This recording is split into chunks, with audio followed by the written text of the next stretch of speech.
हम लोग श्रीमद् भगवद गीता के 16वें अध्याय के 16वें श्लोक को पढ़ रहे हैं।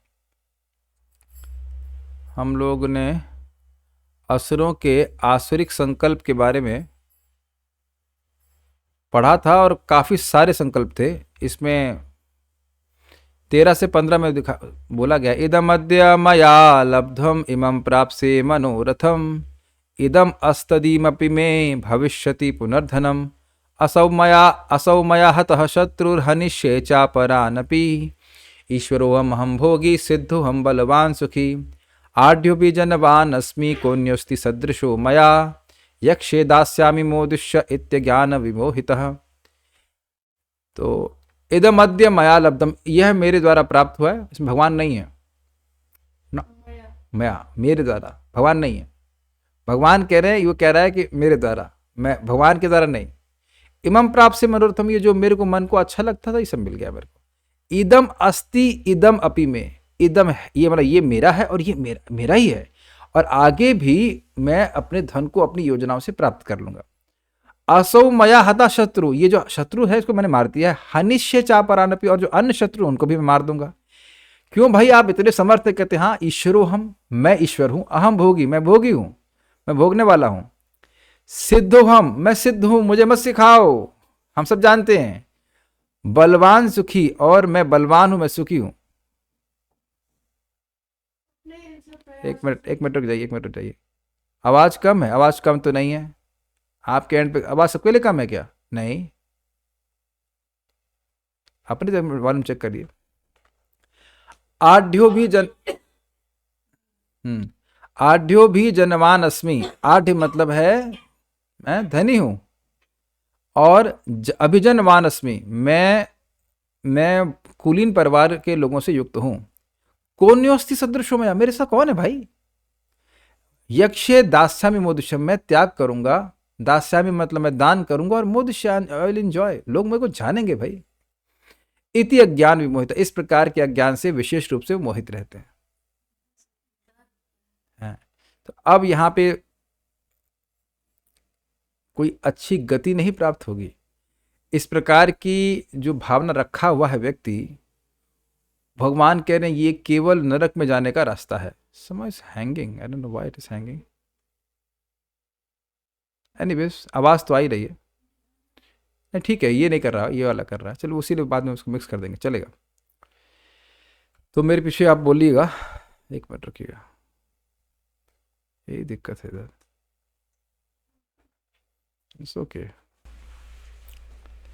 मेरे इसको दरवाजे को थोड़ा खोल दीजिए। मेरे पीछे बोलिए। अनेक चित्त विभ्रांता मोहजाल समावृताः प्रसक्तः काम भोगेषु पतन्ति नरकेषु च। अनेक चित्त विभ्रांता मोहजाल समावृताः प्रसक्तः काम भोगेषु पतन्ति नरकेषु च। बोलिए। अनेक चित्त विभ्रांता मोहजाल समावृताः प्रसक्तः काम भोगेषु पतन्ते नरकेषु च। पतंती होना चाहिए, नहीं आपके पास, सॉरी मैं गलत बोल गया, ध्यान नहीं दिया। अनेक चित्त, मेरे पीछे बोलिए। अनेक चित्त विभ्रांता मोहजाल समावृताः प्रसक्ताः काम भोगेषु पतन्ति नरकेषु च।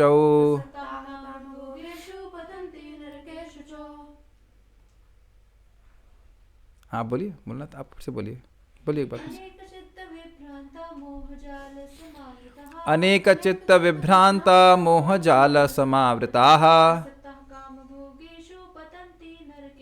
प्रसक्तः काम भोगेषु पतन्ति नरकेषु च। लाइट नहीं होने से कैमरा बंद हो सकता है, बट लेट्स सी, चल जाना चाहिए। इस प्रकार अनेक चिंताओं से उद्विग्न होकर तथा मोह जाल में बंध कर वे इंद्रिय भोग में अत्यधिक आसक्त हो जाते हैं और नरक में गिरते हैं। अनेक चित्त विभ्रांता, विभिन्न मनोरथों से द्वारा विक्षिप्त। भ्रांति मतलब होता है, भ्रांति मतलब समझते हैं, अरे भैया तुम किस भ्रम में हो, क्या सोच रहे हो ये? यहाँ पे चित्त मतलब हमारा चित्त मतलब मन, चित्त मतलब मन। अनेक चित्त विभ्रांता, विभिन्न मनोरथों द्वारा विक्षिप्त। अरे इसको मारना है, इसको मैंने मार दिया है, यहाँ पैसा कमाना है। जैसे अभी अब पिछले श्लोक में मैंने इसे शुरुआत करता, पिछले श्लोक में विभिन्न प्रकार के मनोरथों को बता रहे हैं जो कि एक असुर युक्त हो सकता है। और देखिए यहाँ शब्द है अनेक, यानी कि एक आसुरिक व्यक्ति में एक से अधिक मनोरथ होते हैं। अगर आपको याद हो, भगवान ने गीता में पहले बताया है, व्यवसायत्मिका बुद्धिर एक ह कुरुनंदा, जिसकी व्यवसायत्मक बुद्धि होती है, निश्चयात्मक बुद्धि होती है, उसका निश्चय ये होता है कि मुझे भगवान की प्राप्ति करनी है। वो मल्टीपल चॉइस ऑप्शन नहीं उसके पास, इज ओनली वन ऑप्शन। तो अब ऑप्शन नहीं, एक ही इसका निश्चय होता है कि भाई मुझे भगवान की प्राप्ति करनी है। लेकिन यहाँ पे अनेक मनोरथों के द्वारा उसका मन विक्षिप्त रहता है। विक्षिप्त का मतलब होता है, क्षिप्त मतलब होता है फेंकना, और विक्षिप्त मतलब विशेष रूप से फेंका गया। क्षिपंती मतलब फेंका गया, और विशेष रूप से फेंका गया मतलब, जैसे भी सोचिए, मैं सोच रहा हूँ कि अरे उसको मारना है यार, तो मेरा चित्त कहाँ है? मेरे एक सो कॉल्ड शत्रु में है। अब वहाँ से हटा, उसको मार दिया, अरे और पैसा कमाना है। अच्छा वो हट गया वहाँ से, फिर उसके बाद अरे बेटे की पढ़ाई के लिए पैसा लगाना है, अरे बेटी की शादी नहीं हुई। ये तो नॉर्मल है, मतलब मैं नॉर्मल बात बोल रहा, बहुत जगह चित्त लगा हुआ है, लेकिन यहाँ चित्त नहीं है कि मुझे भगवान के पास वापस जाना है। तो इस प्रकार से आप देख रहे हैं ये टेंडेंसी चित्त की, इधर जा रहा है, उधर जा रहा है, ये जहाँ जा रहा है, यहाँ उस चित्त को भगवान में लगाने की बजाय वो जगह जगह लगा रहा है। ये है उसकी आसुरिक प्रवृत्ति। अब पूछ रहे थे, क्या पूछ रहे थे? यहाँ पे इसे अनेक लिखा है, उसकी आसुरिक प्रवृत्ति है, लेकिन वो सोच रहा है कि एक उसका जो एक मत है कि मैं इससे सुखी हूँ, इसको नहीं मार देखिए, के इसको ये वो ठीक है, आप ये कह सकते हो कि मैं ऐसे करके सुखी हो जाऊंगा। अच्छा पॉइंट है कि बहुत अच्छा बात उन्होंने कही कि पिछले श्लोक में बोले थे मोदिष्य, मैं इस प्रकार से सुखी होऊंगा। पर्पस तो एक ही रह गया। पर्पस है सुखी होने का एक, लेकिन सुख कहीं से नहीं मिल रहा, इसीलिए चित्त विक्षिप्त है। भगवान की सेवा करके देखिए, जीव, बहुत अच्छा पॉइंट बोला गया है कि जीव की इच्छा है सुख प्राप्त करने के लिए। एक्चुअली सुख प्राप्त करने के अलावा कोई इच्छा है ही नहीं, लेकिन जिस प्रकार से व्यक्त की जा रही है वो आसुरिक है, और इसी कारण से चित्त विक्षिप्त है। कभी शत्रु को मारने में, कभी ये करने में, कभी वो करने में, कभी यहाँ कर ये 10 शत्रु, कॉन्स्टेंटली नए नए इंगेजमेंट मिल रहे हैं, और चित्त इससे विक्षिप्त हो रहा है, सुख मिल नहीं रहा है इसको।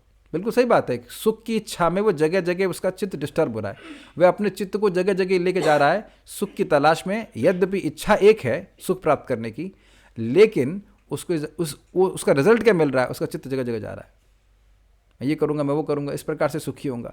और एक इंटरेस्टिंग बात और भी है, इस प्रकार से मैं आनंद लूंगा, ये कंक्लूजन था पिछले श्लोक का कंक्लूजन था, लेकिन उसकी प्लान कितने सारे हैं। तो भगवान यहाँ पैटर्न बता रहे हैं अनेक।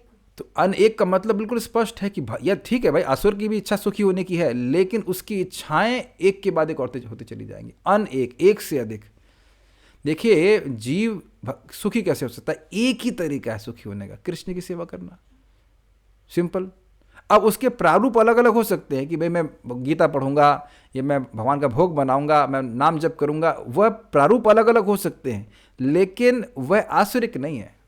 उसमें चित्त जो है वो केवल भगवान की ओर जा रहा है। Is it not? चाहे आप देखो ना, चाहे भगवान के बारे में सुन रहे हैं, चाहे भगवान के बारे में बोल रहे हैं, चाहे भगवान की सेवा कर रहे हैं, किसी भी रूप में आप सेवा कर रहे हैं, फोकस भगवान ही है। लेकिन यहाँ पे चित्त जो है वो अलग अलग विषयों में जा रहा है, कभी शत्रु में जा रहा है, कभी धन में जा रहा है, कभी बेटे में जा रहा है, कभी कहाँ जा रहा है, लेकिन भगवान में नहीं जा रहा है। और वो भूल भी जाएगा। और इंटरेस्टिंग बात है, अनेक, एक कौन है? अकेले ईश्वर कृष्ण, एक कृष्ण है, और अनेक मतलब जहां चित्त कृष्ण में नहीं जा रहा है। This is very interesting, is it not interesting?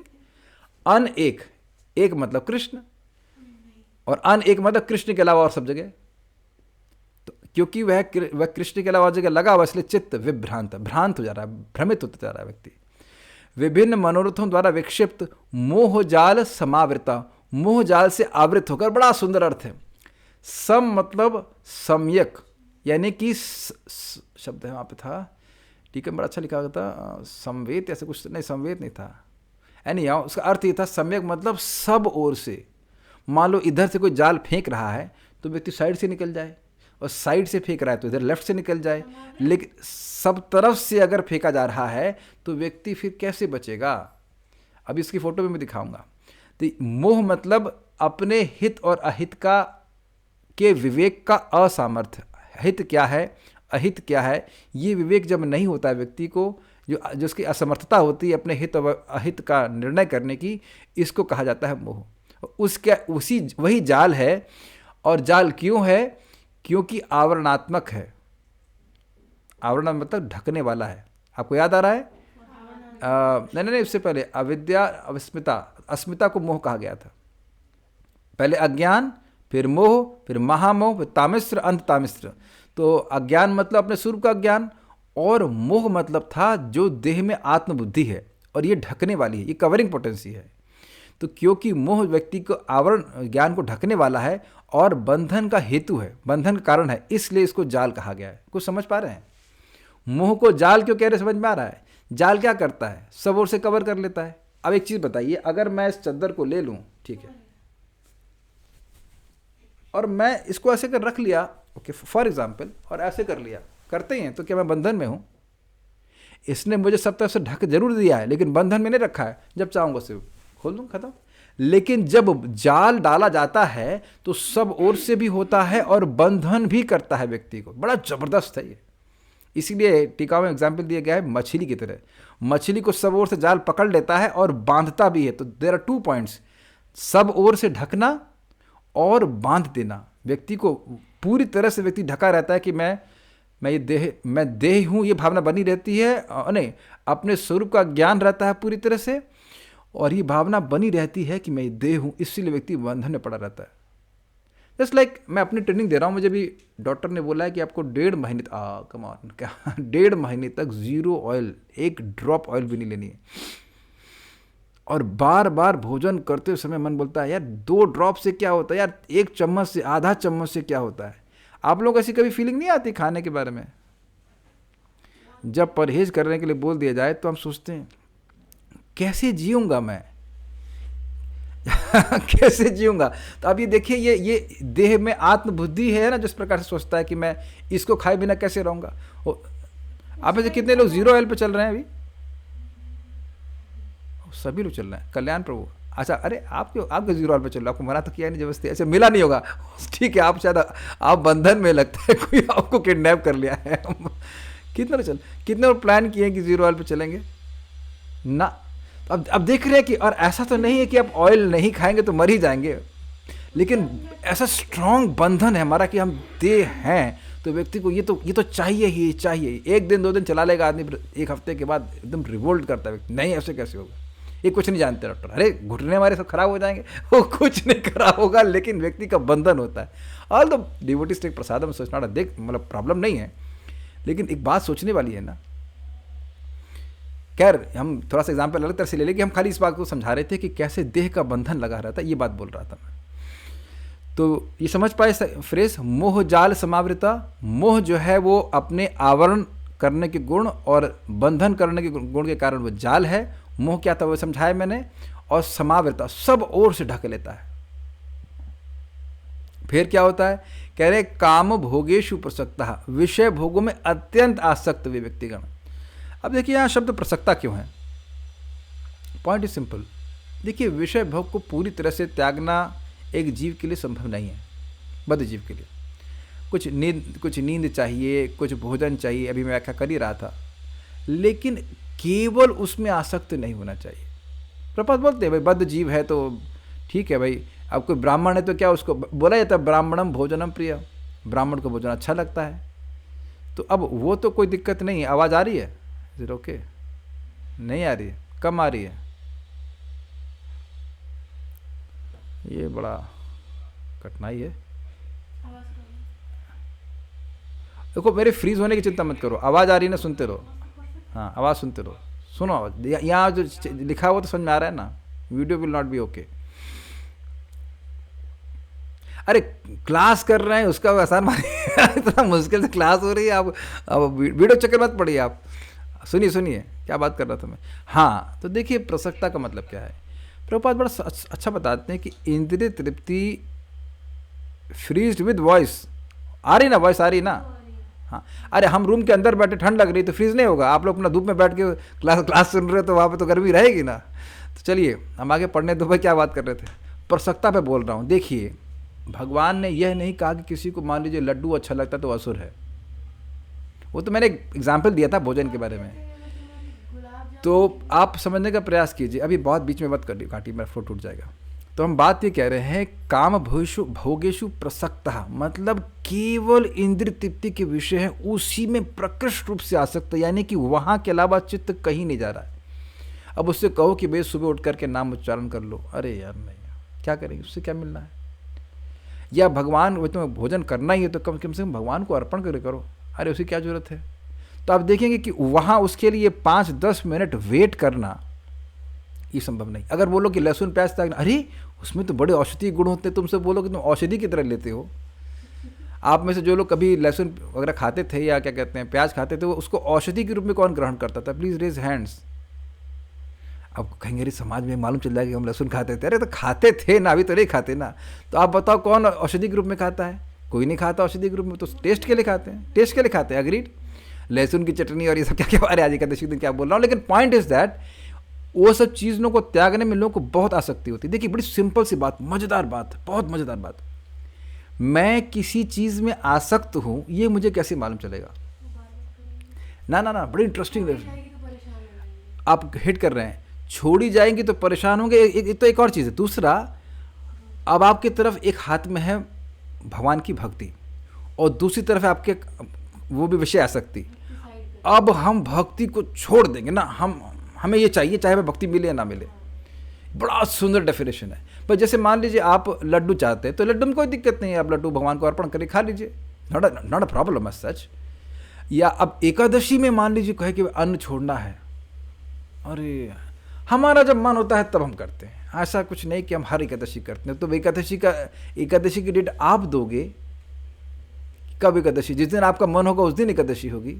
आप समझ रहे होंगे कि विषय आसक्ति का मतलब है कि जहाँ इंद्रिय संयम करने की बात हो वहाँ नहीं करेगा। जैसा भगवान ने बताया वैसे वस्तुतः देखा जाए तो असुर लोग भी तपस्या करते हुए देखे जाते हैं। ये इंटरेस्टिंग पॉइंट है। कौन एग्जाम्पल आ रहा है नाम, वेरी गुड, हिरण्यकशिपु इतना तपस्या किया कि पूरे ब्रह्मांड को धुआं धुआं कर दिया, लेकिन क्या उसका हृदय पवित्र हुआ? नहीं हुआ। दिस वेरी इंटरेस्टिंग, क्योंकि तपस्या व्यक्ति को तपस्या वास्तविक तभी कहते हैं जब वो अपने स्वधर्म के पालन में होती है। अब वो जबरदस्ती किया जा रहा है और उसका उद्देश्य क्या है, मैं ब्रह्मा जी से भी बड़ा राज्य प्राप्त करूंगा और अमर बनूंगा, और अमर बन के क्या करूंगा, भोगूंगा जगत को। तो आप देखिए कि वह जो सो कॉल्ड तपस्या भी थी, उसकी इंद्रिय को निग्रह भी था, वह भी इंद्रिय तृप्ति के लिए था, इसलिए उसको असुर ही कहा गया, जबकि उसका तपस्या बहुत अधिक थी। वो ब्रह्मा जी से भी अधिक तपस्या करना चाहता था। तो कारण क्या है, काम भोगेशु प्रसक्ता, उसका नाम ही था हिरण्यकशिपु। हिरण्य मतलब गोल्ड और कशिपु मतलब सॉफ्ट बेड। तो आप समझ रहे होंगे कि जिन लोगों की मति इस प्रकार की होगी उन्हें आसुरिक ही कहा जा रहा है। और अब इस सब का पुरस्कार क्या मिलेगा, तो कहते हैं अशुचौ अपवित्र नरक में पतंती। पतंती शब्द कौन से वचन में है, बहुवचन, वेरी गुड। यानी कि कुछ लोगों को बहुत सारे झुंड का झुंड, कुछ लोग कहते हैं अरे भाई वो नाम उच्चारण करने से सारे पाप नष्ट हो जाते तो नरक में कौन जाएगा। ये महाराज समझा रहे थे कि यमदूतों को बड़ी दिक्कत हुई, अरे भाई नाम बोलने से सब मुक्त हो जाएंगे तो कोई इधर आएगा भी कि नहीं भी आएगा। तो कह रहे नहीं नहीं, ऐसे बहुत से महात्मा हैं जो नहीं बोलेंगे नाम नहीं बोलेंगे। एक व्यक्ति को हम बोले हरि बोल, तो बोले गुड मॉर्निंग। अच्छा, दोनों में लंबा कौन सा है, गुड मॉर्निंग है ना। अब आप स्पेल आउट करिए, इंग्लिश में भी तुलना करें तो good is equals to Hari, wording wise HARI good, ठीक है ना, गुड हरी। और उसके बाद बोल तो 3 ही है, उधर मॉर्निंग लंबा। कितना देखिए कठिन, और लाभ कुछ नहीं गुड मॉर्निंग का। तुम उठे हो 9 बजे, गुड मॉर्निंग। ऑल्दो हम किसी को लेबल नहीं करना चाहते, लेकिन मैं नोट कर रहा हूँ कि किस प्रकार से लोग हरी बोल भी नहीं बोलना चाहते हैं। मुझे याद आ रहा है एक डोनर थे, प्रभुपाद जी के शिष्य तो शरीर छोड़ दिए, तो हम थोड़ा व्यस्त थे, नहीं बोले, तो वो डोनेट को हम बोला प्रभु जी कुछ डोनेशन देंगे, तुम तो हरी बोल कभी बोलते ही नहीं। गुस्सा हो गया कि तुम हरी बोल, मैंने कहा हरी बोल प्रभु जी, हरी बोल। तो खैर हम तो हरी बोल बोलते हैं, लेकिन पॉइंट इज कि लोगों को हरी बोल बोलो तो हरी बोल भी नहीं बोलते। हम कल देखे किस प्रकार से एक रिक्शा वाला भी था, जैसे मैं बाज़ार से निकला वो पहचान गया, अरे आप लोग हरे कृष्णा वाले हैं। आप लोग पुस्तक वितरण करते हैं। हमने कहा अरे, हमने कहा मैं तो 2015 से बाद छोड़ दिया, अभी तक उसका रिपरकेशन है, अभी तक लोग जान रहे हैं। Anyhow he was seeing it and seeing it, they are Hare Krishna people. बहुत से लोग हरे कृष्णा बोलते हैं। तो हरे कृष्णा वक्तुम समर्थोपि न वक्तु कश्चित्, नहीं बोलते हैं। इस कारण से पतंती मतलब पूरा परिवार, पूरा कुनबा गिरता है। और इसको हमने भगवद गीता की शुरुआत में सुना था कि जो व्यक्ति लुप्त पिंडोदक क्रिया, जो पिंड और उदक यानी जल की क्रिया है वो बंद हो जाने से पतंते नरके नहीं, पतंती पितर है ये शाम लुप्त पिंडोदक क्रिया, जितने पितर हैं वह भी सब नरक में गिरते हैं। ये आदमी तो गिरेगा ही, अपने पूर्वजों को भी गिराएगा। ध्यान दीजिएगा, जैसे भक्त अपने पूर्वजों का भी उद्धार करता है, ऐसे ही अभक्त अपने पूर्वजों को भी नरक में गिराने वाला हो जाता है। तो नरक में पतंती। ये प्रश्न होगा कि भाई जब हमारा लड़का गड़बड़ हो कर रहा है तो हम नरक में काहे गिरेंगे? तो पॉइंट है कि तो पैदा कौन किया? तुमने स्पॉन्सर किया ना उसका जन्म और दूसरा काहे तुम वो नहीं किए, क्या कहते हैं उसको, गर्भाधान संस्कार क्यों नहीं किए? बहुत सारी चीज़ थी। ये तो है, बड़ा रिस्पॉन्सिबल ही बात है। तो ऐसा नहीं सोचना चाहिए कि नरक में जो है खाली हो गया है, नरक वाले अब सोच रहे हैं कोई भीड़ ही नहीं लगेगी। जैसे मैं अभी अस्पताल गया था तो मुझे लग रहा था कि बहुत ज़्यादा भीड़ नहीं होगी, लेकिन काफ़ी भरा हुआ था। तो यानी कि कुछ लोग हर स्थान की योग्यता के लोग होते हैं, है कि नहीं? अस्पताल हो, चाहे नरक हो, चाहे स्वर्ग हो, चाहे वैकुंठ हो।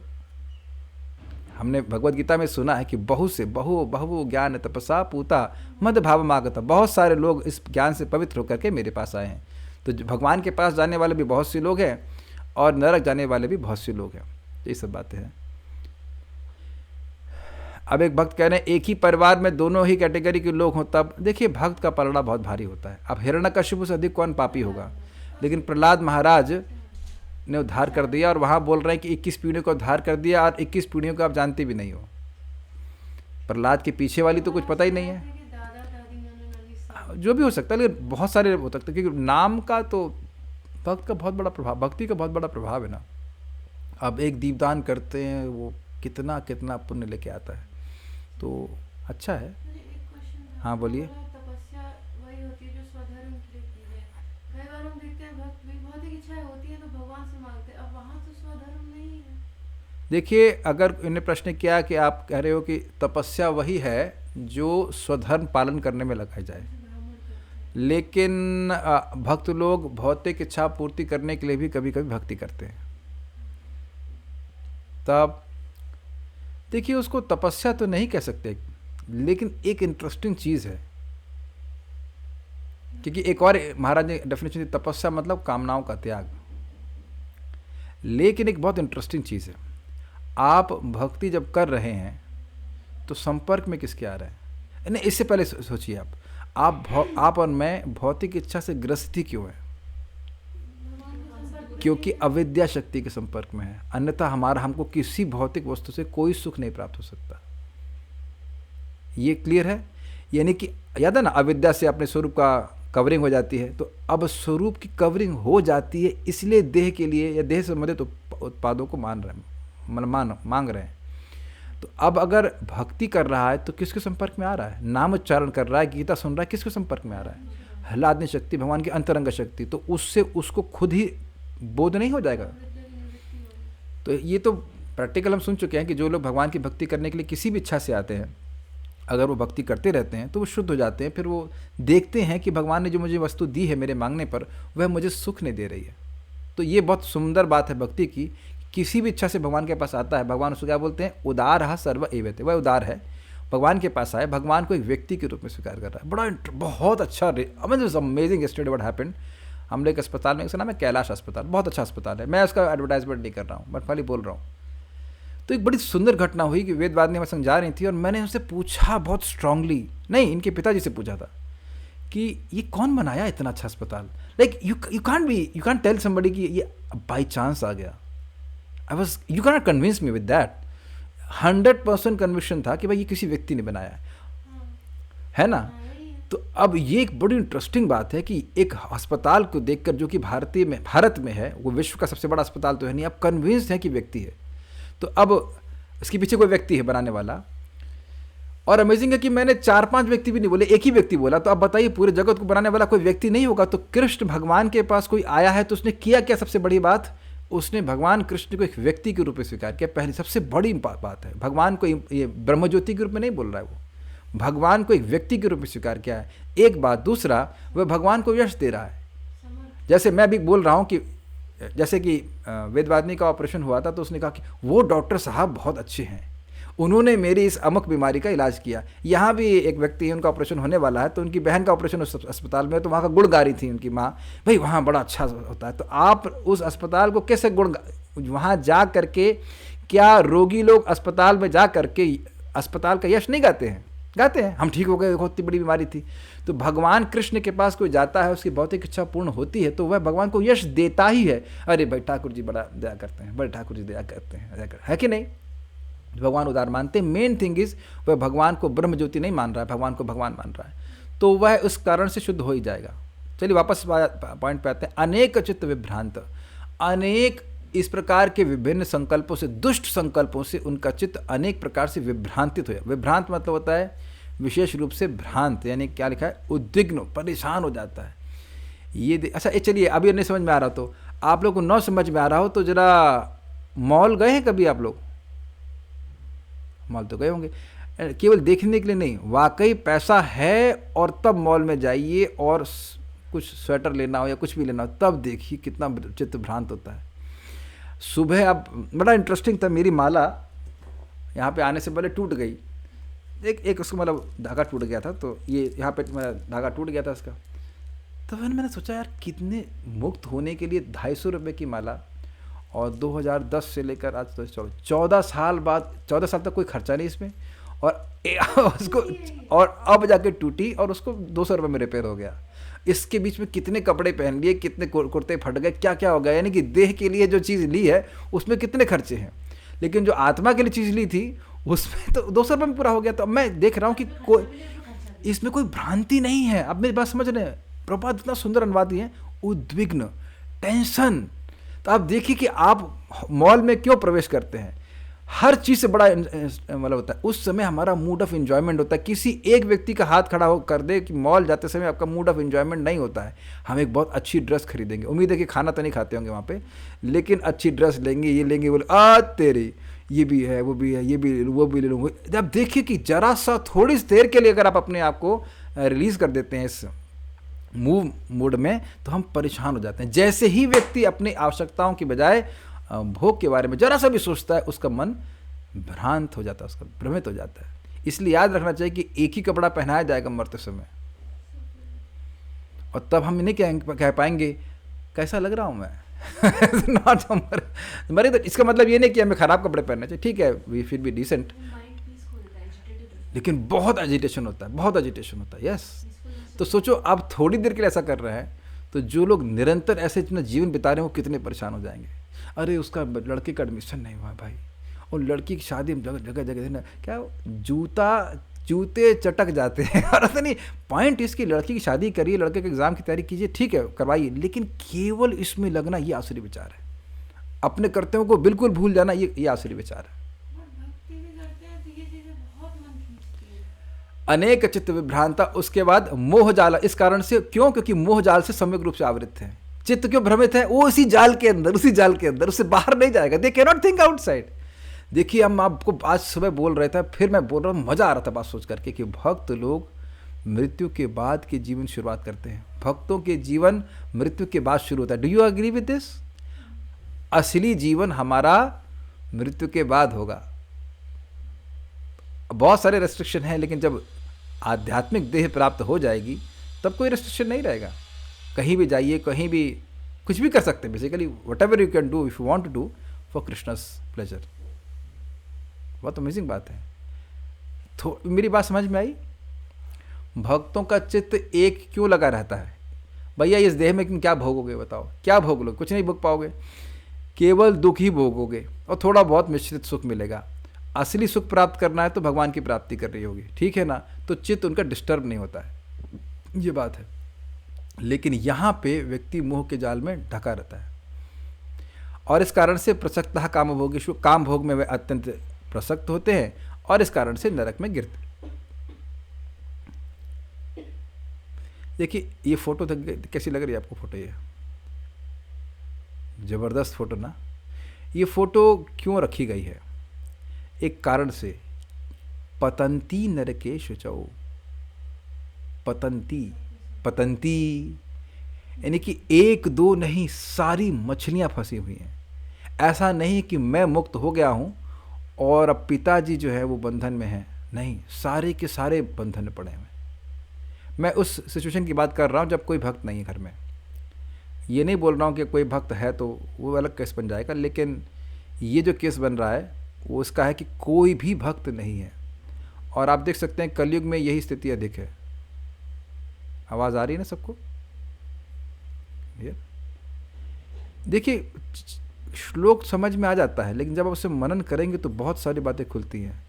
जब अपने भक्ति के पूर्व के जीवन को आप देखिए, कैसे सभी लोग, आप, आपकी बहन, आपके भाई, या जो भी माता पिता, दादा दादी, चाचा चाची, सब इसी प्रकार से बंधन में। और अमेजिंग बात है कि पता ही नहीं है कि बंधन में है कि नहीं?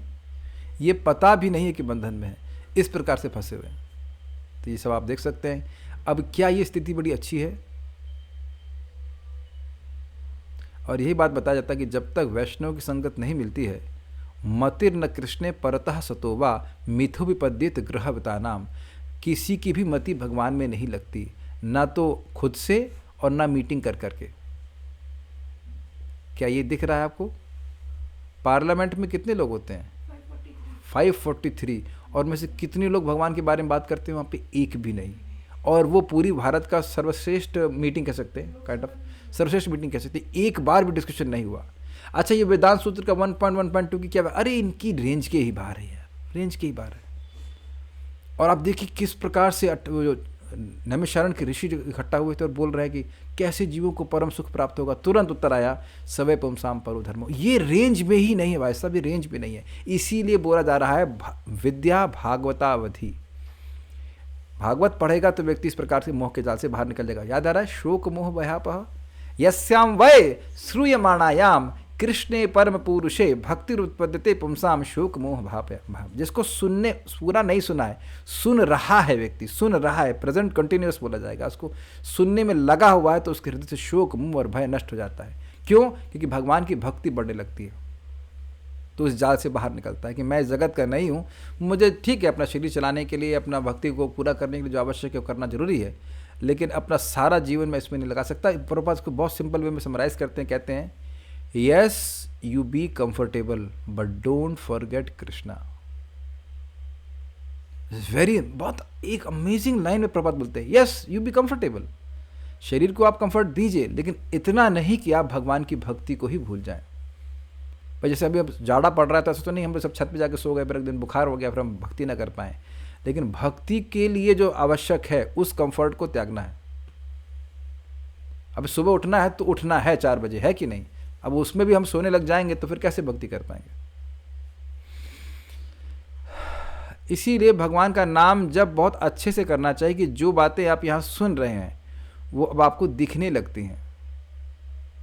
एक भक्त ने भी पूछा कि हम जब भक्ति करते हैं तब भी मन इधर उधर भगता है। हाँ, और आपको वो सारी आसक्तियाँ दिखने लगती हैं, मैं कितना आसक्त हूँ ये दिखने लगता है। जब व्यक्ति आसक्त होता है, पूरी तरह से जाल में फंसा रहता, तो उसको ये महसूस नहीं होता है कि मैं फंसा हुआ हूँ। क्या ये देख पा रहे हैं आप लोग? ये फील्स ओके, एब्सोल्युटली ओके। लेकिन जब आप बाहर निकलते हैं, बाहर निकलने का प्रयास करते हैं, तब आपको महसूस होता है कि अरे मैं कितना आसक्त हूँ। मतलब जब आप आसक्त, आपकी जब असुता देखा जाए तो अब आसक्ति कुछ कम हो रही है, तब समझ में आता है कि मैं कितना आसक्त था, टू दैट इफेक्ट। आप समझ ही रहोगे कि जब भक्ति के पुराने वाले, भक्ति की पहले वाली कॉन्शियसनेस को देखते हैं तब लगता है हम कितनी फालतू की बातें करते थे। ठीक है, 2 दिन से क्लास नहीं हो रही है तो होगी नहीं बोल रहा हूँ, हो नहीं रही तो आज थोड़ी क्लास लंबी हो रही है। मान लो 2 दिन से आदमी ना खाए तो थोड़ा अधिक खिला देना चाहिए, है ना? आवाज़ डिस्टर्ब हो जा रही है बीच बीच में, अब क्या करें, क्या करें? जितनी बात सुन रही हो तो सही पड़ रहा है, तुमको सुनाई दे रहा है तो सुन लो। क्या करें, यहाँ तो सुनाई पड़ रहा है ना। अब सब देखो, जब मजाक करता तो हंसने लग जाते हैं, सब सुनाई पड़ जाता है। क्लास दे रहा तो कुछ सुनाई नहीं दे रहा है, कुछ सुनाई नहीं दे रहा है। ठीक है, अब क्या करूँ मैं? मोबाइल डेटा सवाल भी गड़बड़ हो जाएगा। ठीक है, अरे अभी बोल ही रहा हूँ, अभी जब बोलूंगा तो बोल ही नहीं रहा हूँ तो आवाज कैसे आएगी बोलने तो। ठीक है, अब आ रही है आवाज? हरे कृष्णा। हाँ ठीक है। श्रीधरी, अरे दिख तो रहा है कि क्या लिखा हुआ है यहाँ पे। अनेक मनोरथों में प्रवृत्त रहने वाला चित्त अनेक चित्त है। बड़ा मजेदार टीका है ये। उसके द्वारा, ये समझ आ गया? अन एक, अरे पानी की बोतल अच्छी है, फिर अरे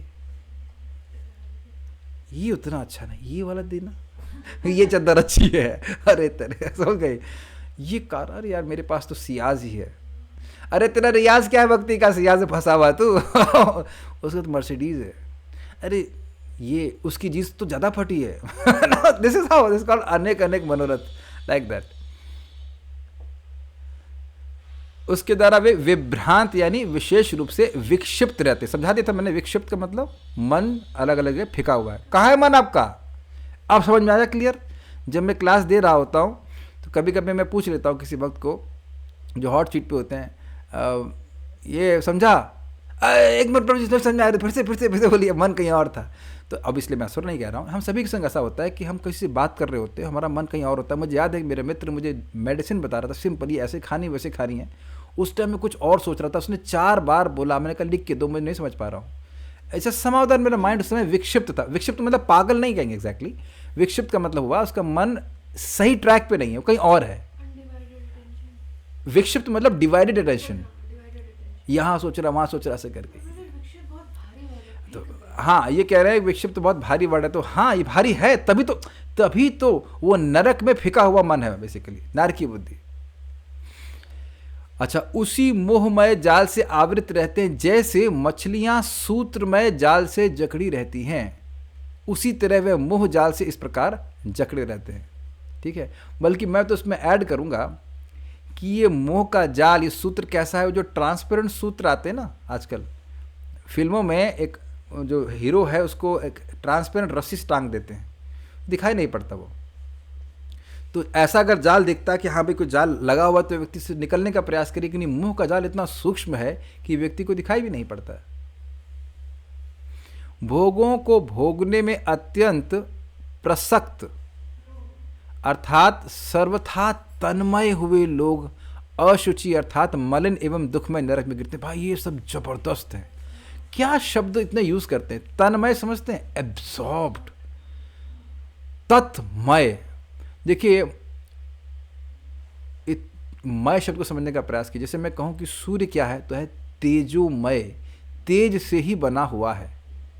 तो अब सर्वथा तन्मय जो व्यक्ति भोग में है, अर्थात उसका मन भोग में ही रमा हुआ है, वो भोग के अलावा कुछ सोच नहीं सकता, ये अर्थ है उसका। उसके मन में आप देखो, कभी जो लोग बहुत भोग में लगे रहते हैं ना, उनको क्लास के बारे में बताओ, गीता के बारे में बताओ, तो एकदम उनकी आंखों में एक्सप्रेशन देंगे जस्ट ब्लैंक्स। आप बिल्कुल प्रैक्टिकल देखेंगे, उन्हें कुछ नहीं समझ में आ रहा होता, ऐसा लगता है कि आप हिंदी बोल ही नहीं रहे हैं, क्योंकि उनका मन, जैसे ही आप भगवान के बारे में बोलना शुरू करेंगे तो मन उनका, अरे वो टिफिन बनाना है, ये करना है, वो मैं बहुत सिंपल एग्जांपल दे रहा हूँ, मैं तो बहुत अच्छी बात कार्य करने के लिए, सिंपल कार्य है, नहीं तो गलत बातों में आएगा, क्या टाइम खराब कर रहा है, बिल्कुल नहीं सुनना चाहता है उसको। आई वुड से उनका ऐसी विषयों को, यानी भगवान की बातों को उनका मन ग्रहण ही नहीं कर पाता है। और आप तुरंत बोलो पैसे के बारे में, तो तुरंत हाँ उस पर तुरंत चर्चा हो जाएगी, यहाँ शेयर से पैसा लगाओ, ये करो इत्यादि, ये बोल रहे हैं। सर्वथा तन्मय, absorbed, deeply absorbed in that. अभ्यास। अब एक प्रश्न है कि ऐसा क्यों है भाई, अविद्या से ग्रसित है, अब उसी कार्य को जो बार बार कर रहा है तो उस पर व्यक्ति एब्जॉर्ब हो जाएगा, ये बात है। इसीलिए तो मननशीलता नहीं, इसी तो व्यक्ति को सोच नहीं पा रहा है कि करना क्या है, ये बात है। अब नेट चला गया तो हम रुकते हैं। आ गया, अच्छा आ गया। विषयों के बाद सुनाई नहीं दिया, ठीक है, अब शाम को क्लास करेंगे, यहाँ तक छोड़ दे रहे हैं, आगे क्या होता है उसको जानेंगे। असुरों के संग क्या हुआ उस पर श्रीपद रामानुचार्य जी क्या कहते हैं, वह हम भगवान ने चाहा तो शाम को पूरा करेंगे। हाँ, will stop here now. Thank you. Shrimad Bhagavad Gita की जय, श्रील प्रभुपाद की जय। हरे कृष्णा।